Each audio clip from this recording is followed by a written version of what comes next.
박근혜 대통령의 정치적인 운명을 가를 한 주가 시작됐습니다. 헌법재판소가 오는 7일쯤 탄핵 심판 선고일을 지정할 것으로 알려지면서 대한민국의 눈과 귀가 모두 헌재로 쏠리고 있습니다.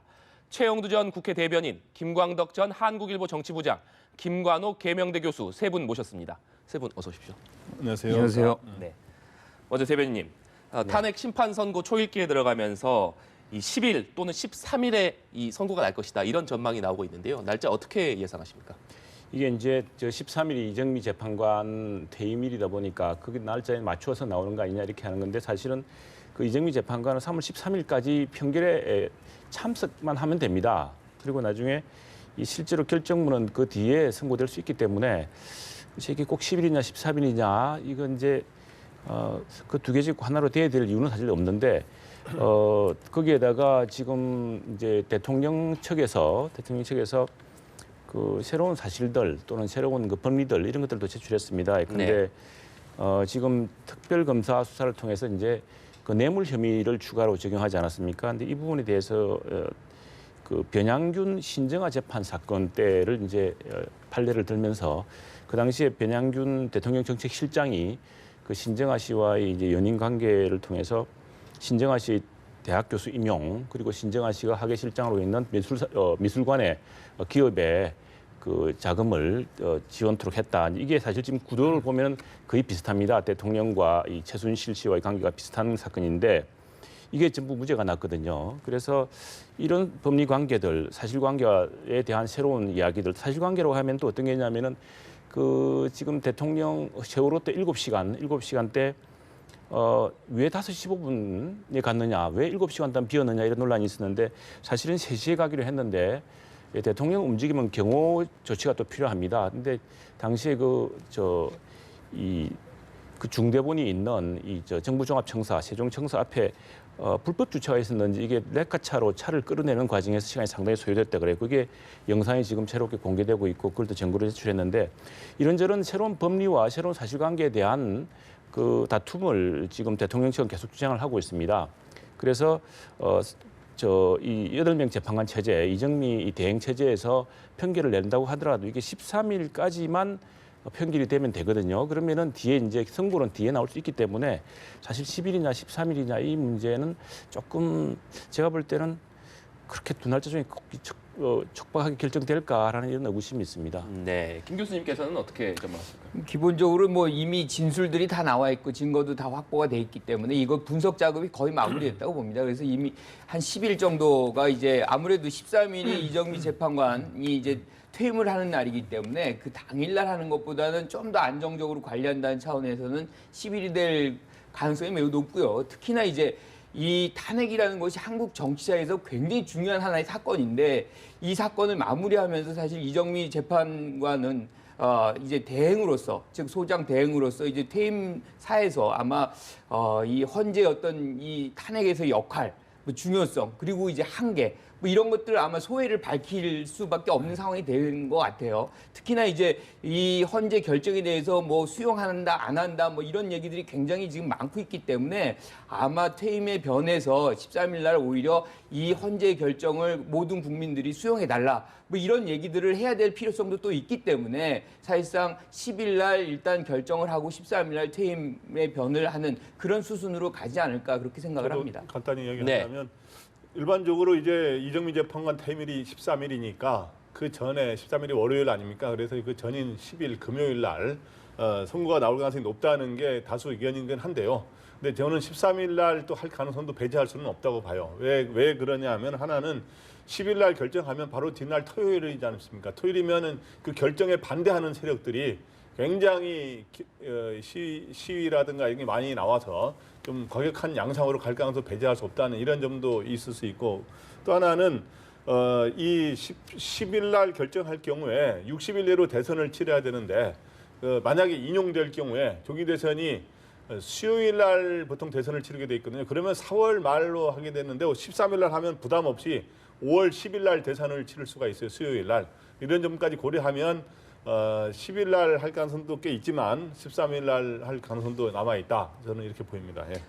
세 분께서 날짜에 대해서도 좀 다른 전망을 내주셨는데 이 선고 결과에 대해서도 전직 헌법재판관 또 헌법학자들의 의견이 좀 엇갈리는 것 같습니다. 대변인님께서는 좀 어떤 결과가 나오리라고 전망하십니까? 글쎄 그 결과를 지금 알면은 참 힘든 상황인데 그런데 지금 이게 이번 재판관들의 그 평결은 역사의 기록으로 남습니다. 그리고 이 법률가로서는 사실 굉장히 중대한 문제, 앞으로도 참 중요한 그 선례가 될 중요한 그 결정력을 남기기 때문에 재판관 한 분 한 분들이 사실은 적당하게 할 수가 없습니다. 그래서 자신들이 믿는 법리 관계, 자신들이 확인한 사실관계 또 그 판결 내, 결정 내를 다 보고서 결정하게 될 텐데 지금 뭐 여러 설이 나오지만은 지금 마지막 쟁점은 이제 대통령 측에서는 이게 각하를 시켜야 된다라고 주장했습니다. 그래서 과연 각하가 몇 명이 나올 것인지 이제 이게 쟁점인데 각하가 될 경우에는 각하가 5명이면 사실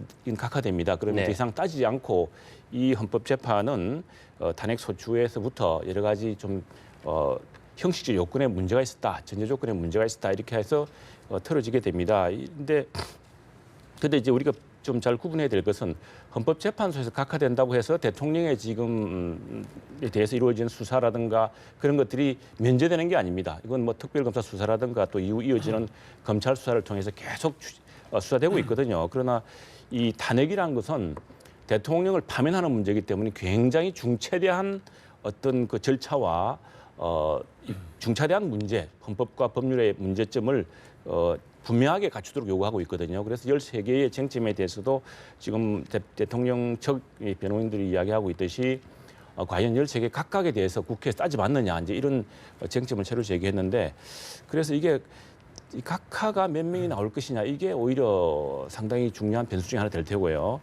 그래 될 경우에 각하가 2명이 나와버리면 2명 이상 나와버리면 사실은 지금 이게 8명이니까 3명이 나오면은 이제 이게 인용의 기각이 되는 셈이죠. 그래서 기각, 각하 이 숫자보다도 각하의 그 몇 명이나 나올 것이냐 이 그 문제 그런 것 때문에 사실 그 문제 때문에 국회 소추인단 쪽에서도 각하가 나올 가능성을 좀 보고 있는 것 같아요. 그래서 이 법 결정을 이 탄핵 결정을 2단계로 하자.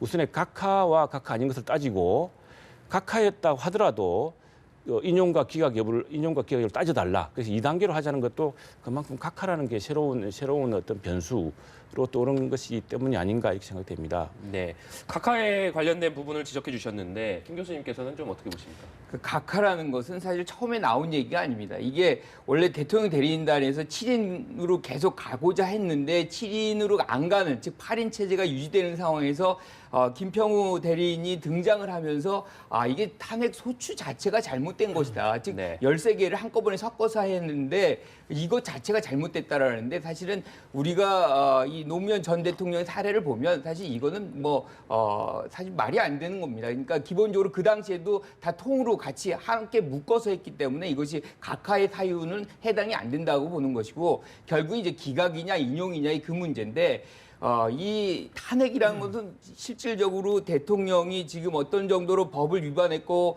헌법에 대해서 위반했느냐 그런 과거의 어떤 위반 여부도 보지만 사실 제일 중요한 건 미래입니다.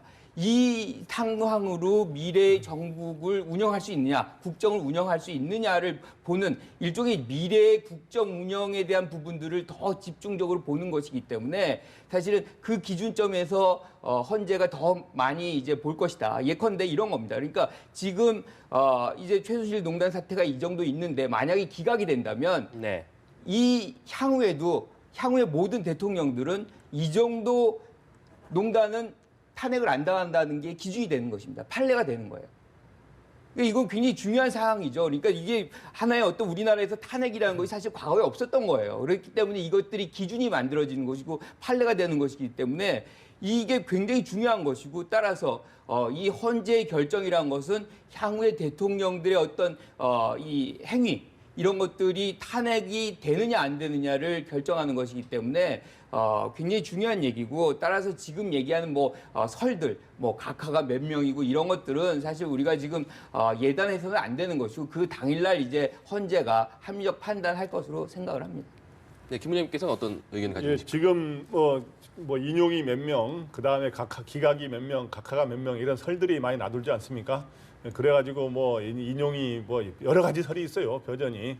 그래서 뭐 전원이 인용될 거라고 하는 인용 의견을 낼 거라는 설도 있고 뭐 그 다음에 뭐 예를 들어서 5명은 인용인데 뭐 1명은 뭐 각하가 2명은 기각 뭐 여러 설, 그 여러 벼전의 설이 나오고 있습니다만은 그거는 전부 자기 희망사항을 담은 사람들의 이야기고 제가 보기엔 현재까지는 그것들은 어떤 팩트에 근거한 게 아니기 때문에 현재까지는 가짜 뉴스일 가능성이 굉장히 높습니다. 그리고 그래서 현재 그 분위기를 이야기하자면 평의가 열리고 있는데 평의가 한 주제별로 지금 이렇게 날짜별로 열리고 있는데 평의가 최근에 열린 평의도 보면 2시간 만에 마무리됐다 그래요. 그래서 2시간 만에 마무리됐기 때문에 여러 이견들이 많지 않은 거 아니냐 뭐 이런 시각도 있지만 굳이 또 반대 시각에서는 재판관들이 자기 의견만 담담하게 밝히는 거기 때문에 현재 또 자기의 정확한 입장을 패를 완전히 보이지 않는 상황이어서 그 시간을 갖고 뭐 이렇게 또 단정할 수는 없다 뭐 이런 얘기가 나오고 있는 상황입니다. 어떻든 이 결과 이거는 나중에 평결 지금은 그거를 이제 알리지 않기 위해서 도감청 방지 시설까지 딱 해가지고 완전히 지금 정보가 안 새나가게 하고 있는 거 아닙니까? 그래서 나중에 이 평의를 거쳐서 마지막 순간에 선고를 날짜를 결정하고 평결이라고 하는 나중에 사실상 표결에 가까운 평결을 할 때 돼야 드러날 거로 보입니다. 네. 이런 가운데 어제는 탄핵을 찬성하는 촛불 집회 그리고 탄핵에 반대하는 태극기 집회가 또 대규모로 열렸습니다. 어제 집회는 어떻게 좀 보셨습니까? 점점 갈수록 이게 정말 첨예한 대립으로 격화되면서 탄핵 재판 이후에 이제 후유증을 크게 걱정하는 상황이 되지 않았습니까? 그리고 이제 이게 헌재의 판단에는 사실은 뭐 어떤 영향을 미치지 않을 거라 봅니다. 왜냐하면 양쪽이 지금 아주 나올 수 있는 최대한의 수치가 다 나와 있기 때문에 이제는 헌법재판관들이 어떤 결정을 내렸는지를 이제 기록문에 결정문에 다 남기게 되어 있습니다. 그분들은 역사의 책임을 지는 것이고 이 탄핵 재판을 통해서 앞으로 대통령은 어떤 경우에는 탄핵에 들어가게 되는데 사실은 이 탄핵 재판이 이게 쉽게 이루어지게 되면요. 지금 보십시오. 노무현 대통령 때 탄핵함이 있었죠. 그다음에 이제 이명박 대통령 때는 뭐 탄핵 없이 넘어갔습니다만 뭐 거의 대통령이 이어가면서 탄핵이 계속 일어나는 상황이 됩니다. 그렇기 때문에 이런 탄핵의 요건과 이런 이 탄핵에서 우리가 내가 다시 한번 말씀드리자면은 가려봐야 될 것은 탄핵이 없다고 해서 대통령의 이 불법이 면제되는 게 아닙니다. 대통령의 불법은 뭐 바로 수사가 될 수 있는 거고 다만 재임 기간 중에 소추되지 않을 뿐입니다. 그래서 대통령의 뭐 죄를 감출 수 있는 것도 아니고요. 그렇기 때문에 또 대통령의 죄가 커지면 여론 지지율이 떨어지기 때문에 국정 동력도 약해집니다. 대통령의 힘도 약해지는 것이고 그래서 그와 관계없이 지금 양쪽에서 태극기와 뭐 촛불 집회가 지금 뭐 사실상 거의 뭐 최고치에 있던 그 극단적 대립을 보여주고 있는 것 같습니다. 그렇기 때문에 헌법재판관들의 고민도 깊어지겠지만 역사에 대한 책임 또 우리나라 대통령제와 이 헌법을 어떻게 계속 운영해 나갈 것인가에 대한 분명한 책임의식을 가질 거기 때문에 어제 뭐 탄핵 재판이 양쪽에 영향을 미치지는 않았을 거라고 봅니다. 저는. 네. 이 헌법재판소 결과 못지않게 관심을 모은 것이 박근혜 대통령의 행보인데요. 이 부분은 좀 어떻게 전망하십니까? 결국엔 탄핵 결정 전에 어떤 행보를 하기는 좀 이제 이미 모든 시간들이 다 지나갔다라고 보고요. 아마 탄핵 결정 후에 이 결정을 어떻게 할 것이냐에 대한 부분, 저는 전적으로 대통령이 그게 인용이 됐든 기각이 됐든 명쾌하게 본인의 어떤 입장을 밝혀야 되고 특히나 인용이 한다고 해도 이것을 전적으로 수용할 것을 국민들에게 선언을 해야 된다. 그렇지 않으면 지금 말씀하신 대로 뭐 어제도 우리가 봤지만 아주 뭐 격렬한 그런 이 자기들의 주장을 지금 제기를 하고 있어요. 그래서 어떤 사회적 갈등이라든가 이게 굉장히 첨예화되고 있는 상황이기 때문에 사실은 박 대통령의 본인의 입장에서 즉 대상으로서 어떤 경우가 됐건 이것을 전적으로 수용한다는 것. 특히나 가장 중요한 것이 대통령의 가장 중요한 임무는 사실은 헌법 수호입니다. 그래서 이제 우리가 시작을 할 때 즉 뭐 선서를 하지 않습니까? 대통령이 헌법을 수호한다는 게 가장 먼저예요. 그래서 헌법을 수호하는 헌재의 결정이기 때문에 그것을 어떤 경우든 겸허히 받아들인다는 것을 밝혀야 되겠죠. 네. 이번에는 정치권 소식으로 넘어가 보도록 하겠습니다. 지난주에 민주당 당내 경선 첫 번째 토론회가 열렸는데요. 아무래도 누가 가장 수혜를 보았느냐 여러 관측들이 나오는 것 같습니다. 부장님 어떻게 보셨습니까?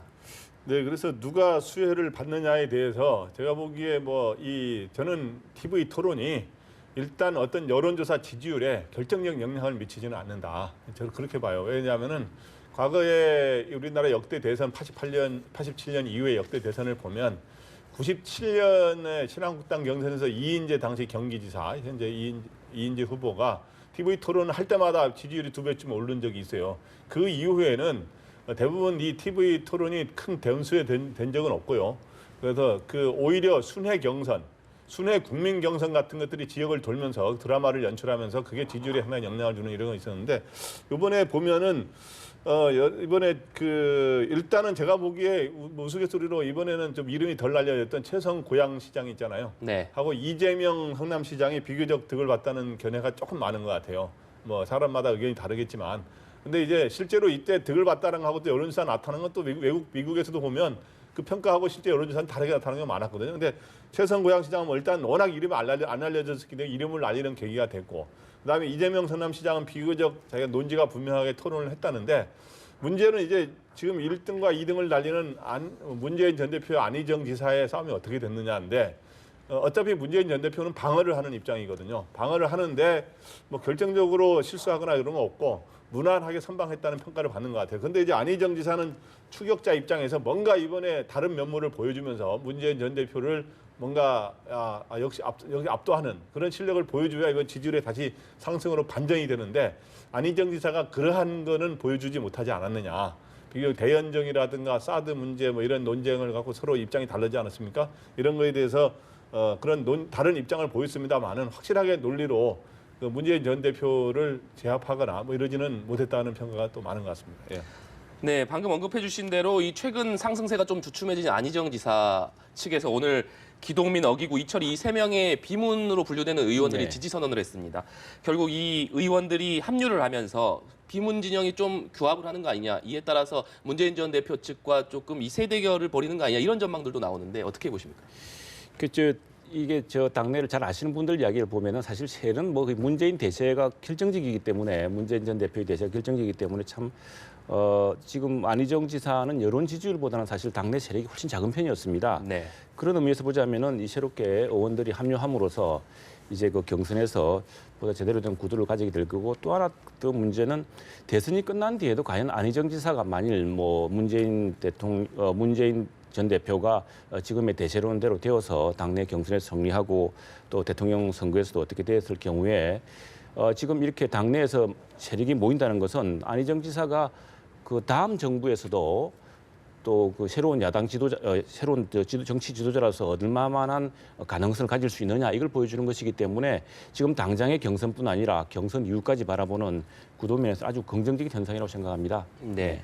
또 관심을 모으는 부분이 박영선 의원에게 또 지금 캠프 합류를 요청한 것으로 알려지고 있습니다. 박영선 의원 같은 경우는 비문계 중진에 속하는 데다 또 김종인 전 대표와 가깝기 때문에 이 박영선 의원이 어떤 선택을 하느냐에 따라서 김종인 전 대표와도 연관지어서 보는 시선이 나올 수 있을 것 같은데요. 어떻게 보십니까? 그렇게 볼 수도 있고요. 또 한 가지가 뭐냐면 며칠 전에 안희정 지사가 3년 이 임기 단축 그걸 받아들였다는 거죠. 이거는 이제 굉장히 강력한 개헌의 수용 여부를 이제 수용 의사를 표출한 것인데, 그것의 타겟은 사실상 김종인 전 대표다라고 볼 수 있는 겁니다. 그래서 기본적으로 비문계의 전체 나머지 분들을 네. 이제 영입을 함으로 해서 근본적으로 이제 구성원들 점점 이제 구축해 나가고, 이것이 탄핵 인용이 될 경우에 이제 정책이라든가 뭐 전략이라든가 이런 것들을 만들어가는 하나의 구심점 역할을 하기 위해서 지금 여러 명들이 이제 합류를 하는 그런 과정이 될 것 같은데, 사실은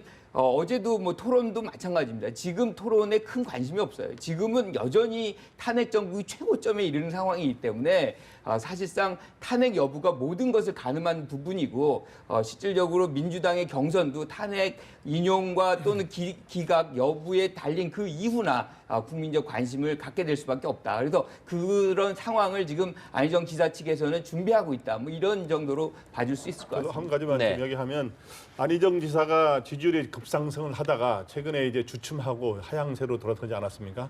근데 이제 사람들이 모든 사람이 물어요. 지금 안희정 지사가 지지율이 다시 재상승 반등할 수 있느냐? 이거에 따라서 민주당 대선 후보가 누가 되냐 결정되는 거거든요. 만약에 안희정 지사가 재반등이 안 되면 그 문재인 전 대표의 대선으로 그냥 가는 건데 만약에 반등이 되게 되면 경선에 치열한 싸움이 붙는 거거든요. 근데 거기에 안희정 지사의 반등 가능성은 지금 현재 완전히 닫혀 있는 건 아니고 바로 그러니까 어떤 때 계기가 될 수가 있냐면 바로 탄핵 인용이냐 기각이냐 결정될 때 일종의 대선 그때 구도가 다시 한번 리세팅이 되거든요. 그때 그거를 앞두고 지금 현재 뭐 대연정이라든가 이런 거는 이미 효과를 많이 보지 않았습니까? 그러니까 이제 그래서 그 전에 자기의 의원들 지지하는 의원들을 발표하면서 새 확상에 나서는 그래서 뭔가 반전의 계기를 모색하는 그런 단계라고 볼 수 있습니다. 네. 김 교수님 앞서 언급해 주신 내용 중에 탄핵 결정이 나고 난 다음에 이 변화가 좀 있을 것을 예상해 주셨는데 현재 민주당 경선 구도를 보면 문재인 전 대표 독주 체제 이후를 하고 있고요. 안희정 지사와 이재명 시장이 뒤를 따르고 있는데 탄핵 결정이 나고 난다면 이 판세에도 좀 변화가 있을 것으로 보시는 건가요? 저는 변화가 크게 나타나지 않을 것이다. 이미 한 게임을 치렀어요. 그러니까 프레임 경쟁에서 정권 교체와 대연정이랑 프레임 경쟁을 했는데 그 상황에서 프레임 경쟁에서 진 거죠. 그러니까 대연정까지는 어느 정도 굉장히 흡인력을 보였는데 거기서 선이라는 발언이 결국에는 대연정의 영역이 어디까지냐에 대해서 야권의 지지자들이 수용할 수 있는 범위를 넘어간 거죠. 그런 부분에서는 상당 부분 위축이 됐다. 그래서 정권 교체의 어떤 가능성이 오히려 더 큰 화두로 만들어지고 그게 이제 인용이 된다면 뭐 2개월뿐이 안 남는 거 아닙니까? 그것을 반전할 수 있는 그런 어떤 모멘텀이 또는 화두가 그렇게 쉽게 만들어지긴 어렵다 그렇게 봅니다. 네, 이번에는 여권 얘기로 한번 넘어가 보겠습니다. 최근에 여권에서 관심을 받는 주자라고 한다면 홍준표 경남지사라고 할 수 있을 네, 것 같은데요. 네, 대변인, 홍준표 경남지사 자유한국당 대선 후보로 등판할 가능성 있을까요? 무엇보다 자유한국당이 지금 홍준표 지사를 필요로 하고 있습니다. 지금 뭐 황교안 권한대행의 인기가 높습니다만 황 대행으로서는 만일 탄핵 심판이 인용이 되면은 사실 탄핵도 관리를 해야 되는 또 다른 문제가 생깁니다. 이 탄핵 사태에서 이제 60일간 대통령 선거 치른 동안에 그럼 누가 할 것이냐 문제가 있고요. 그렇기 때문에 근데 지금 자유한국당으로서는 뚜렷한 대선 주자가 없거든요. 그래서 당 입장에서 지금 이제 홍준표 지사 같은 인물이 필요하고 그래서 홍 지사가 지금 그 경남지사로 재선을 했고 또 그 전에 당 대표를 했고 5선이고 또 이분이 이제 경남 창녕 출신이면서 대구에서 고등학교를 다니고 했습니다. 본인이 지금 최근에 한 이야기를 보면은 동남풍을 내가 불러일으키겠다. 동남풍이라는 말이 적벽대전 삼국지에서 나온 이야기 아니겠습니까?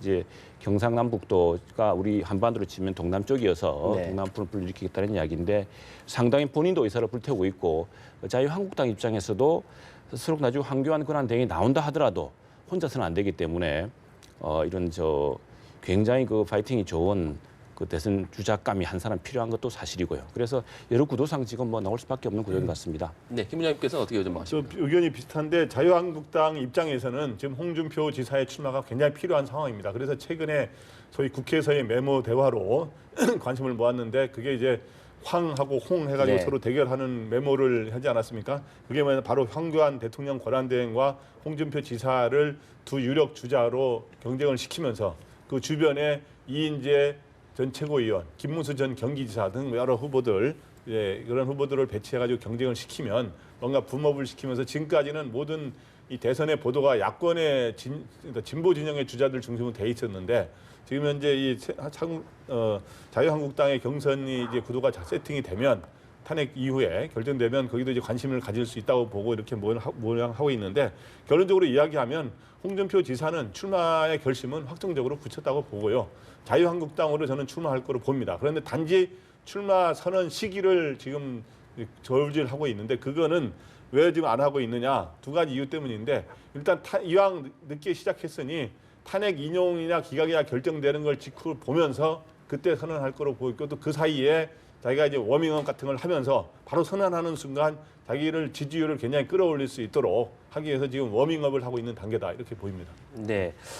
말씀하신 대로 홍준표 경남지사가 출마를 선택을 한다면 자유한국당 뭐 여러 대선 주자가 있습니다만 황교안 권한대행 그리고 홍준표 경남지사 간의 2파전이 구성될 것이다. 이래야 관심도도 높아질 것이다. 이런 전망들도 나오는데 어떻게 보십니까?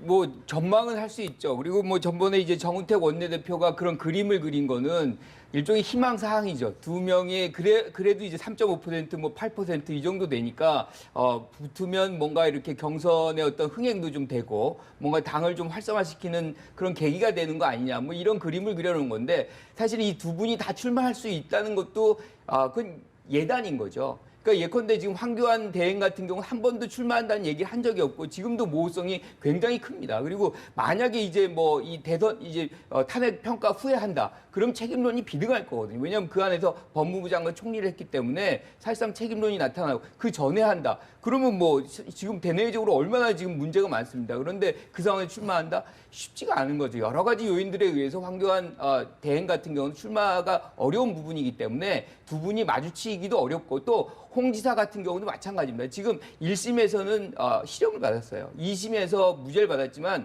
3심에서 예컨대 뭐 검찰이 항고를 안 한다는 보장이 없거든요. 항고를 한다 그러면 출마는 불가능한 거죠. 그래서 지금 이 부분은 사실상 굉장히 이제 좀 어려운 처지에 있는 자유한국당이 좀 고육지계 차원에서 지금 그림을 그려보는 거 아닌가 그렇게 생각을 합니다. 네.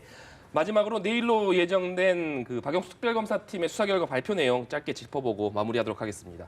대변인님, 내일 이 박영수 특별검사가 직접 수사 결과를 발표할 것으로 알려져 있는데요. 이 박 대통령 관련돼서 어느 정도의 내용이 담길 것으로 좀 전망하십니까?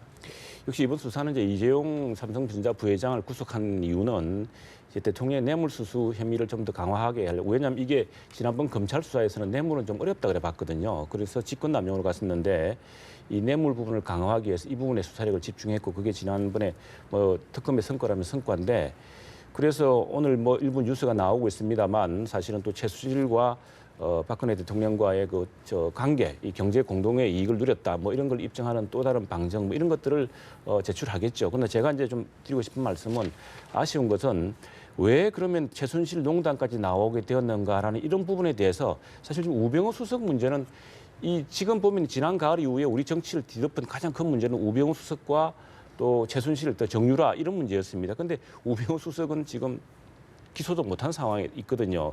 그래서 그 이렇게 큰 국정농단이 났을 때 이 국정농단을 막을 수 있는 내부 견제 체제, 내부의 그 민정의 체제 이런 체제는 왜 안 갖춰졌는가, 그 무엇이 실패했는가, 누가 봐줬는가 이런 문제를 짚어야 된다고 봅니다. 그 제일 말미에 이제 구속 영장을 청구했습니다만 정거부적으로 이제 석방됐죠. 우병우 수석은. 근데 제가 이렇게 하고 싶습니다. 미국 같은 경우는요, 미국 대통령 오바마 대통령은 노벨상을 받을 때 내가 외국 정부에서 주는 노벨 상금과 그에게 상금을 받아도 되느냐라고 물어봤습니다. 미국 그 법률 자문관에게. 우리도 모든 정부의 일에 있어서 대통령이 내가 이런 일을 하는데 근데 재단을 만드는데 재단을 만들라고 지시해야 되느냐 이렇게 물어봐야 되고 그걸 답변해야 되는 것이 민정수석실이었다고 봅니다.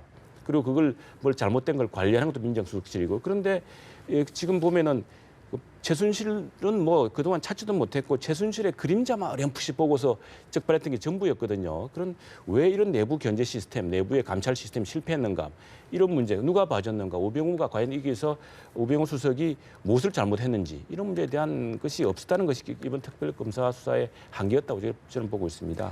네, 알겠습니다. 오늘 세 분 말씀은 여기까지 듣도록 하겠습니다. 오늘 말씀 감사합니다.